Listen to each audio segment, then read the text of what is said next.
passera, parce qu'on est un petit peu dans la pénombre. Donc là je vais vous faire la démonstration en fait, si ça peut en aider certains à faire leur choix, du modèle de shifter, le B&M Z-Gate. Donc ça c'est un shifter qui est pas très coûteux, je crois qu'il est aux alentours de 110 $ en moyenne. Moi je l'ai trouvé même un petit peu moins cher. Voilà, donc ce shifter installé, il a ce look là. La particularité en fait d'un shifter, pour ceux qui connaissent pas le principe, c'est que ça permet en fait de passer les vitesses 1, 2 et drive, puisque là en l'occurrence j'ai une boîte TH350, donc première et deuxième, ensuite c'est la troisième vitesse appelée drive. Ça permet en fait effectivement de faire un run et de ne pas passer de la première à drive, donc de la 1 à la 3 directement, ce qui évite de louper en fait son accélération. Donc là concrètement on est sur la position 1.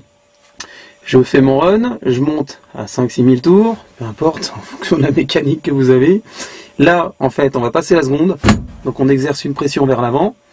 Tant que je lâche pas la pression sur le shifter, sur la poignée, le petit loquet, lui, il descendra pas. À partir du moment où je lâche, le loquet descend. Ce qui permet de libérer mécaniquement la position drive. Donc là, on passe en drive. Donc là, techniquement, je suis en troisième. En fait, l'avantage de ce truc-là, c'est qu'on peut pas passer de première à troisième et louper donc son accélération. Donc par contre, si je veux repasser en seconde vitesse, il faut que je soulève le loquet là. Donc je le soulève, je repasse sur la position 2. Donc là après je vais repasser sur drive. Après je peux passer en neutre sans exercer de pression, sans lever le petit loquet. Si je veux passer après sur la position marche arrière, je soulève. Et idem pour la position parking qui est tout au bout.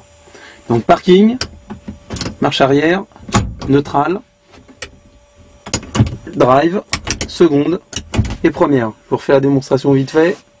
Donc on est en première, deuxième et drive. Voilà.